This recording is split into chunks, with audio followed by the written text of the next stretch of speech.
Ciao ragazzi, sono Ribarta. Oggi vi faccio vedere come si utilizza la bomboletta CO2 per gonfiare le gomme. Vi ricordo che questo kit serve solo per gonfiare, invece se volete anche utilizzare il sistema gonfia e ripara lo potete trovare il link in fondo a questo video. Le bombolette ne esistono di tre versioni, da 25 grammi, 16 grammi e 12 grammi. La più grande è consigliata sicuramente per copertoni grandi, quindi tipo 29 oppure 27,5 plus. La 16 grammi la consiglio su ruote da corsa da 28 oppure ruote da 26 e 27,5 normali. La 12 grammi la consiglio esclusivamente per copertoni da 700x23 o 700x25, quindi diciamo su un utilizzo corsa. Questo è il rubinetto che ho utilizzato, lo potete trovare nel link nella descrizione. È molto valido, molto buono, perché all'interno ha il filetto in modo che non rischiamo di far uscire aria verso la parte esterna, quindi non perde assolutamente aria e quindi va tutto all'interno della camera d'aria. Poi ha il rubinetto che possiamo regolare all'interno la pressione desiderata.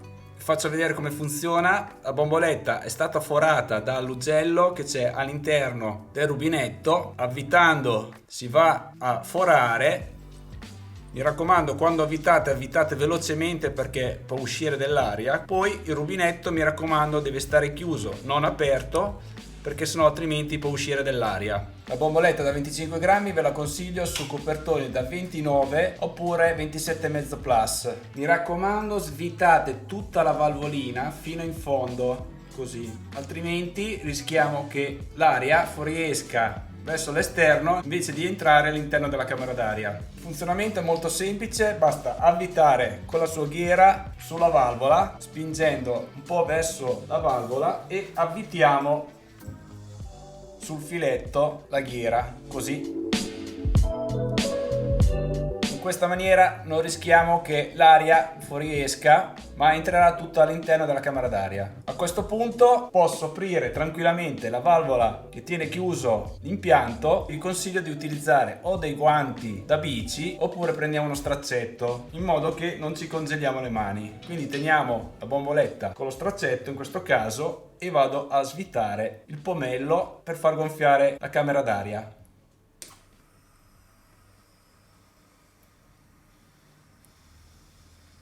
Si sta gonfiando, come vedete la valvola sta congelando, quindi bisogna fare attenzione a non toccare con le mani. Ora il copertone mi sembra perfettamente gonfio, quindi io vi consiglio per le ruote da 29 utilizzare la bomboletta da 25 grammi e non quella da 16 grammi, perché ha poca aria all'interno, quindi non riusciamo a portare in pressione le ruote sia da 29 sia le 27,5 plus. Ok, una volta finito possiamo pulire un po' la valvola in modo che non ci congeliamo le mani. Chiudiamo il rubinetto e svitiamo.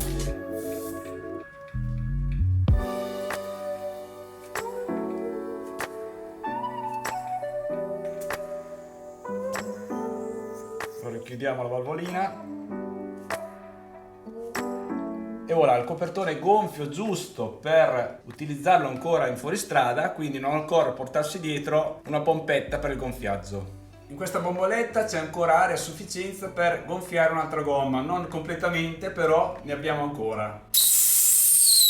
Quindi praticamente con una bomboletta riuscite a gonfiare quasi 2 gomme. Ora farò un test con un copertone da 700x28, quindi diciamo per un copertone gravel. Vediamo se la bomboletta da 12 grammi è sufficiente per gonfiare la camera d'aria.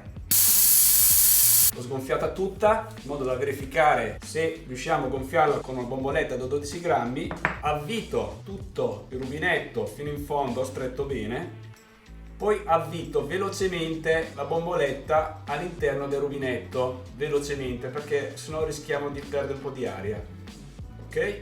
Una volta avvitata bene fino in fondo, possiamo avvitare il kit sulla valvola della camera d'aria.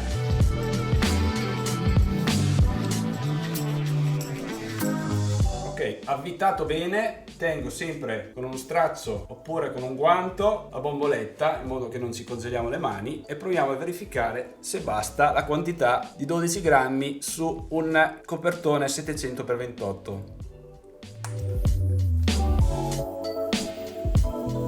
prendo, rubinetto, ora sta gonfiando, come vedete sta congelando, piano piano sta gonfiando, come notate la valvola sta ghiacciando. Ok, direi che siamo a posto. Ora chiudo il rubinetto e svito, sempre con l'aiuto di uno stracetto. Ok, diciamo che come pressione è giusta per continuare o finire il giro che stavate facendo. Sicuramente a casa è da controllare con la pompa la pressione corretta. Quindi diciamo che in base al volume del copertone andiamo a acquistare la bomboletta giusta per avere una pressione che ci permetta di finire il giro senza il rischio di avere un copertone troppo sgonfio. Bene, spero di esservi stato d'aiuto anche in questo video. Mi raccomando, iscrivetevi al mio canale, mettete un bel mi piace e ci vediamo al prossimo video. Ciao a tutti.